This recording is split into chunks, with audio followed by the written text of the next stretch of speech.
Well, good morning, afternoon, evening, everyone. I'm Douglas Kent from the Association of Supply Chain Management. I'm the Executive Vice President of Strategy and Alliances. And I'm joined today with MJ Schumacher, who I'll ask to quickly introduce herself as well. And then we'll introduce the topic of the day. Hi, everyone. Good morning, good evening.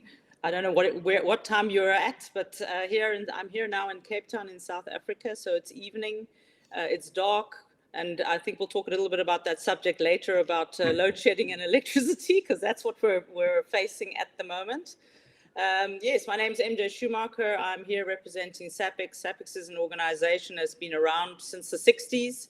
It's the professional body for supply chain management on the continent of Africa, and it's a non-for-profit organization. I am, in a voluntary basis, I'm the president and the chair, and we really aim to elevate, educate, and empower supply chain professionals across the African continent. Just last week, that's for the last time Douglas and I saw each other.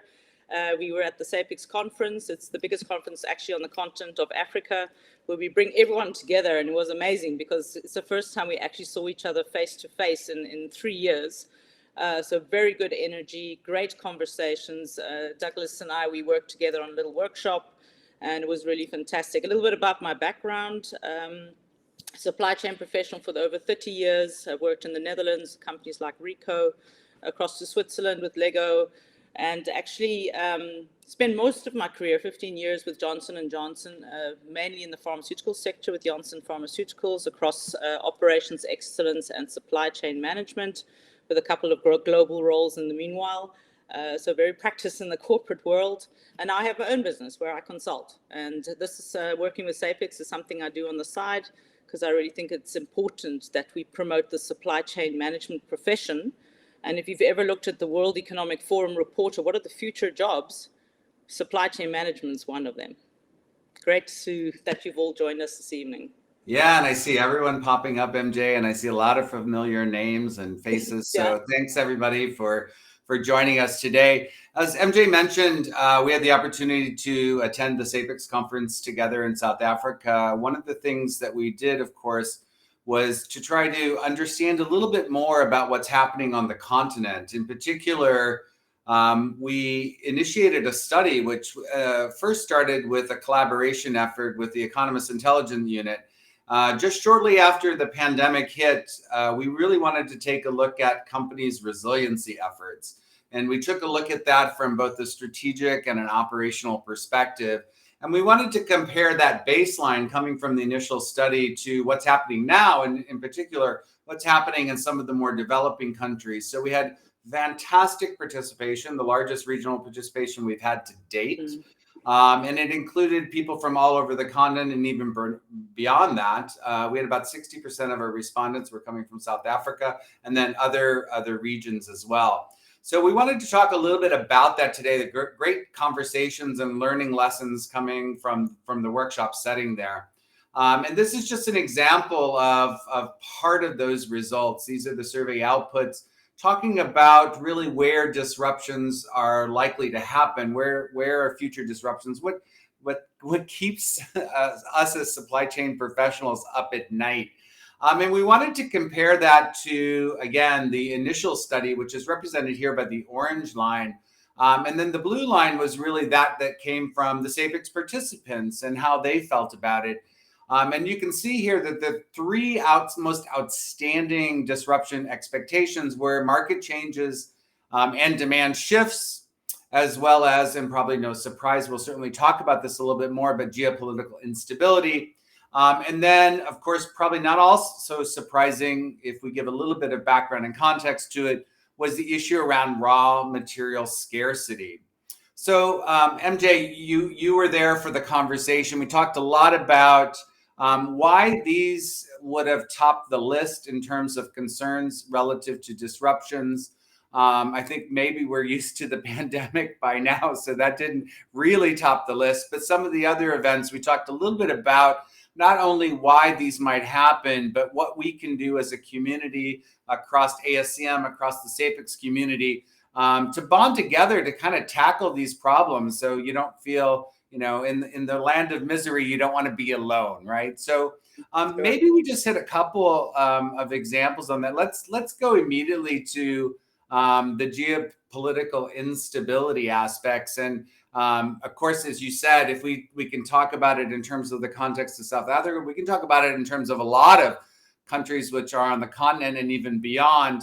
Can you just talk a little bit about the realism of the geopolitical instability events and in particular, the conversations that took place there relative to what we might be able to do organizationally to overcome some of these things? No, absolutely. And I remember the conversation, everyone thought the pandemic would be number one in the list. And actually it wasn't. It was actually number 4, right, for the African continent. And one of the things we all said, sitting, from a South African context, is that the continent of Africa is actually quite used to having pandemics. They've had to deal with a great deal of difficulty. There's the disease threshold in the continent. There's always been political instability. There's quite some poor governance. There's corruption. We've had a lot of natural disasters. I mean, we all know the example of what happened in the port of Durban. That takes in 2/3 of all the containers for South Africa. And it was just in a shambles. And when they tried to fix it, they found out that, the infrastructure is not great. So this is a common thing, not just in South Africa, but across the African continent. And that, when you look at the drought also across Africa, actually, if you look at South Africa, it's number 30 in the driest countries in the world.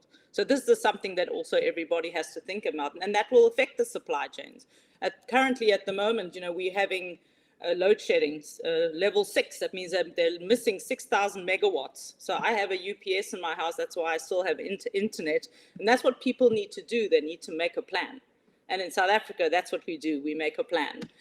We had a lot of riots, unrest, and that's a lot related to poverty and political party tactics. The rising costs of fuel, I think that hits everyone, not just the continent of Africa, but across the globe. Especially in the area of crude oil, because crude oil are the basis for fertilizers. So the agricultural industry is now going to suffer.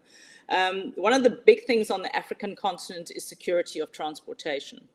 So not only is there an issue with infrastructure, is that even although most of the goods are transported by trucks, they're often attacked. So there's a lot of issues about how do we keep those truck drivers safe and avoid looting. Education, if we talk about the politics, the education is a big issue. And across the continent of Africa, there are some of the countries that have very good education system, whereas other countries are lagging behind. And that is a problem because the youth on the African continent it's the opposite to Europe. So in Europe, you say like 70% are retiring and 30% are the youngsters. Here it's the opposite, which is a very positive thing because that means there's a great future for the African continent. So some of the things that we spoke about is, okay, well, what are we going to do about it? Really, one of the main things that we spoke about is to actually try and use global processes. So the African continent and any other continent should try and look and learn. And, organizations like SAPEX, like ASCM, they help supply chain professionals understand what does good look like. What is the benchmark? What are the benchmark processes that you should be using? One of the big things that came up was localization. So if we look just on the South African context, historically South Africa, because of the embargoes and the sanctions they had 30 years ago, South Africa was very self-dependent. It sorted everything out itself because it was forced to. And in the last 30 years, that's made a huge shift. And now what you find, if you look at the raw materials, 60% of our raw materials are exported. And that's also across the African continent, is that the raw materials are exported out of the country, they're processed elsewhere and then imported back in, which then leads to if you think of the disruptions that we've had with the pandemic, that causes a lot of challenges on the continent because they're not getting the raw materials they need. So segmentation of the suppliers, that's one of the things that came up, and being more predictive about your risk, trying to understand what are your risks. Look now, what are the potential, what are the scenarios that could happen? If the oil price goes up again, what does that mean for you? And we were talking a lot about the trade corridors. Now, in on the African continent, actually before the pandemic started, they were already in discussion about the CFTA. So that's the African Continental Free Trade Area, where they were saying, let's create a free trade zone, a little bit like the EU, where all the countries together can actually work together and freely move across the borders. And that was to provide a market for over 1 billion people with a GDP of over $2.6 trillion. The pandemic hit and this process was halted. But the intention is still to do that. So there's still discussion about that, the main headquarters being in Ghana. So that's one of the things that the African continent is doing, is say, how do we work together better to get rid of these trade barriers, to make sure that we can move across the different borders and move our goods around. And of course, everyone is trying to aim for shorter lead time. So if you go local, then you can try and get shorter lead times, because then you don't have to worry about the imports.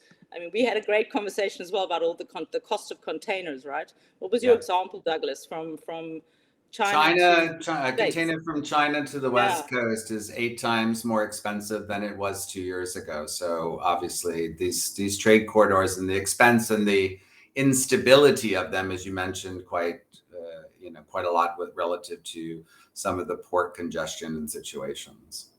Let's MJ, just to pull on. I think it's really interesting when you described all of the various geopolitical events. I guess, of course, to some degree of severity differential for South Africa. We talk about perhaps political instabilities, of course, and things like that. And are we getting used to it or not? But the other examples that you gave, and if you look at all the people that are joining us today, I mean, we have Saudi Arabia, we have Canada, we have India, we have Tunisia, and they're probably listening to those events, those geopolitical events, and going, that's not South Africa, that's my country, right? Because really all of these things, I mean, never before have we been hit with so many both supply and demand shocks simultaneously, right? Mm-hmm. This is truly unprecedented. And all of these disruptive events, are occurring, and they're not isolated to any one country, and certainly not even any one continent. So maybe let's pull on a couple of those things. So I think if we take a look at just the instability relative to the transport of goods, right? So we have both the instability, and as you also mentioned, not port congestion, but port closures relative to COVID. We have the cost differential that has occurred, as you mentioned, relative to container costs, but also, of course, with petrol rising costs. If you're heavily dependent on road shipments, this is disruptive, et cetera. And then you made quite logically the linkage in terms of recovery relative to the potential for localization.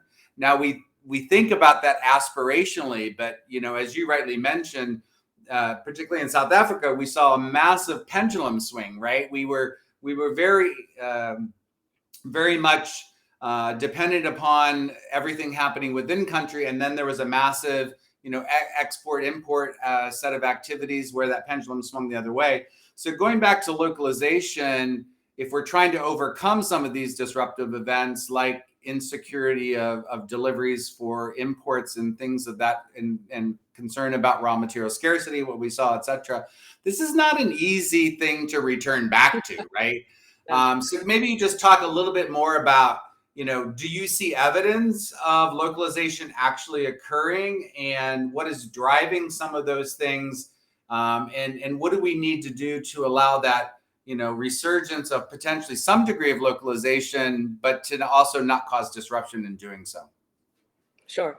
So if we look at, let me start with South Africa, but I think across the African continent, there are a lot of examples. And we have to remember in sub-Saharan Africa, typically a big part of our economy, and people seem to underestimate that, is actually the spaza stores and the tabletop sales. So if you go to Nigeria, for example, a lot of the business, and I don't know, I think I saw some of the Nigerian name coming past, is that that is huge, where people actually just set up literally a table and they have all their goods and they're selling these goods. And if you think about South Africa, we are over officially 56 million, but we're probably 60 million. And there's a huge amount of poverty in this country.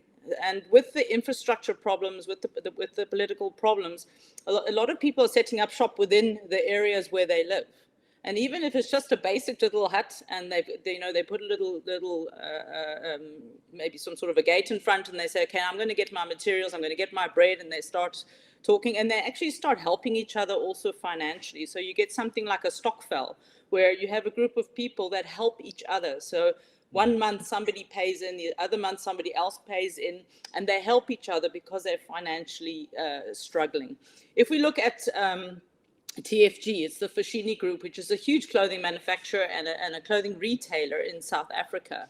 And they basically, between 2014 and 2018, they produced 5 million garments in South Africa annually. And in 2018, the number began to rise. And by 2021, they produced 15.4 million garments locally. So they actually tripled what they were doing between 2014 and 2018. And their plan is to double this by 2026. Now, if you look at the Western Cape, it was a huge clothing industry based in the Cape. And then it all got moved out, everything sent to China, India, wherever they were making it. And now they're bringing that all back. So there are initiatives also by the government. As much as we like to talk about the corruption and what's going on, the cadre deployment, the government just recently sat together with private sector, which I think is a silver lining for this, because the government and private sector didn't often talk. They are talking together, and they said, I think you're being kind. They may never have talked, right? So I always try to be a little bit So what they did is, let's put our heads together and let's see the feasibility of products that we will force people to buy locally. So they've actually created a list of 30 products where, when someone, like one of the top ones is cement, if you want to buy cement, you're not allowed to import it. So these are all kinds of... This is regulatory, right? Just to be clear, yes. This is now being regulated. So this is where the government is actually interceding into the situation. So they're actually, I don't want to say forced localizing, but in essence, it is. It's a mandate coming down from the government, and cement is one of those examples, right? Just exactly. Yeah. And there's one more thing that happened actually this week. So as I mentioned, we're in load shedding stage 6. So for those who don't know what load shedding means, that our lights get switched off. And currently our lights have been switched off every 4 hours. So yesterday we had 4 hours off, 2.5 hours on, 4 hours off, 2.5 hours on, 4 hours off. And now we're having, they've adapted a bit, because if you look at the rand weakened by 2 to 3% since we've been in load shedding, which is not good for the economy, because people don't want to invest, because they say, what's going on there? So now they've changed it. Now we are 2.5 hours off, 2.5 hours on. So I get load shed now 4 times a day. But you know what? The South Africans are resilient and the Africans are resilient. So what Eskom has done now, which is actually the state-operated enterprise, it's actually owned by the state. It's owned by the government. There's been a lot of dragging their feet into saying, we know that they don't have enough capacity. It's not managed well. Why don't we go to photovoltaic? Why don't we go to solar? Why don't we go to water energy? And what Eskom has actually done now, the new CEO, he's actually taken a piece of land up in Mpumalanga, which is close to where the Kruger Park is, for those who have been here on vacation. And he's going to lease that to companies that are actually going to create electricity through photovoltaic, through solar panels. And they will sell that to Eskom, and they will actually be able to increase by 1,800 megawatts, which is not a lot, but it's going to help. And then they're going to lease more land. So they're finding ways of moving around that, right? They're finding ways of saying, if the government's not going to help us, we're going to do something else. So the South Africans is a boer maak 'n plan. No? It means the farmer is going to make a plan. And I think that's typically across the African continent. If I look at some of the countries, in the African continent, they're in the top 100 of being the countries that are going to grow. That the World Economic Forum said these are the countries that are going to succeed. I saw Morocco. I saw someone from Morocco there. They're in that list because those economies are increasingly becoming more competitive. So they are actually moving up. Let's continue your theme of optimism, because that's what we like to do when you and I are together, right? So let's be optimistic. So you did point out a couple of things that I think are really interesting, and that is, as a result, not just as a result of the pandemic, but as a result of, as I described them before, these compounded disruptions, right? Because pandemic was just the start of them, but we have, many other ones that have been layered on. geopolitical, as we mentioned. We have cyber attack, concerns. We have raw material scarcity. We have transportation cost increases. Like all of these things happening simultaneously. But there are, as you just described, in the retailer example that you gave earlier, there are winners and losers, right? There are leaders and laggards, right?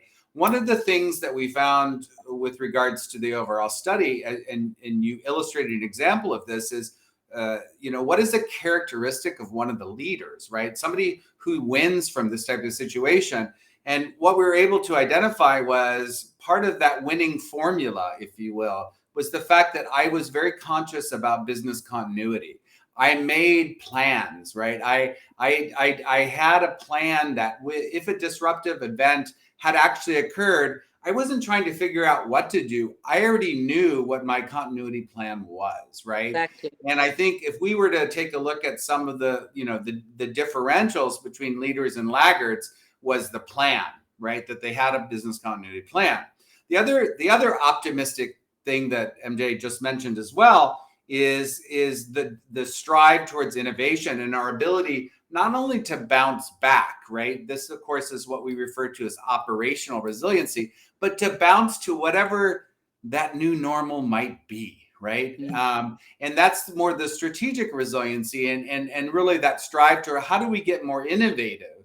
One of the things that we know that has happened as a result of the pandemic is that in most organizations, they compress their digital journey.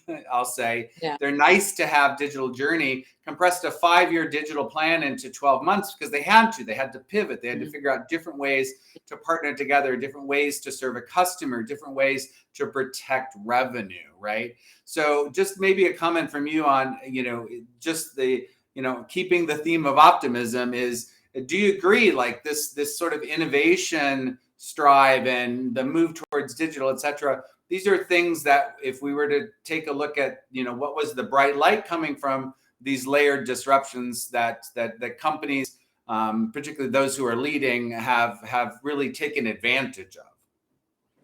Well, I'd say the first thing to me, I love the silver lining of the pandemic as much as I didn't like the pandemic, is that supply chain management came to the fore. Actually, many of the companies realized without proper supply chain management, meaning that supply chain management needs to be sitting at the board. They need to be part of the decision making, that you need to have a connected supply chain so that you don't make isolated decisions. You have to have transparency and agility so that you can say, what do I do now? Because things are changing all the time. The new world it's not going to be like before. Exactly what you say, Douglas. Absolutely agree. And our market has changed. People want things quickly, and the product life cycle is much, much, much shorter. And we used to say, okay, we're going to buy these shoes and we're going to buy them 5 years from now. So I only need to buy one pair, and you'll find those shoes don't exist anymore. It's moved into a different direction. So the making a plan. So I think from the digital perspective, exactly as you say, we had the 5-year plan and we took maybe 2 years to implement one of the big players. And now we have very innovative, intuitive software that are all web-based that you can very easily, even within a week. And this is what's going to, I think, help the African continent because the cost is much lower.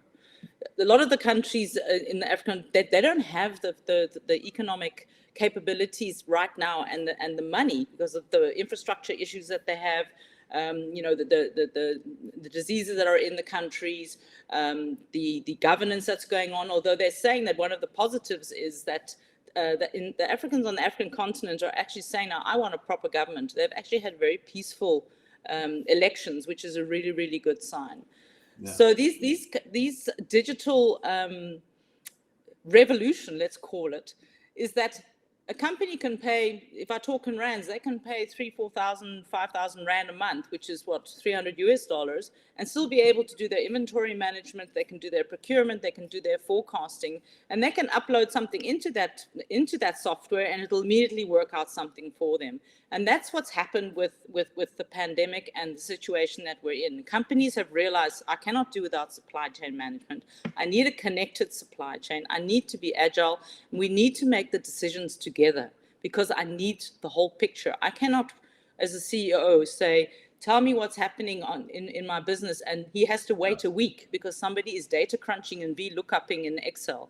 That just can't happen anymore. And the way these web-based tools work, you can be sitting anywhere and you can be using it. And I think this is absolutely brilliant. And again, I always repeat, supply chain management is on the map. If you want a great, fantastic, exciting career, and if you get bored easily, which is one of the things I have, then join supply chain management, because you will constantly be trying to fix something. And if you're a problem solver, it's really the best place to be. At risk of referring to ourselves as veterans of the industry, Yeah. we are excited. I mean, just to replay and then maybe to round out on the whole discussion of talent. So as MJ reminded us, one of the great things is it's undeniable. It really is undeniable that supply chain as a profession has been elevated, right? We are seeing super strong evidence of having a seat at the table. There's no one who now doesn't know what supply chain is, right? So that's terrific for the profession.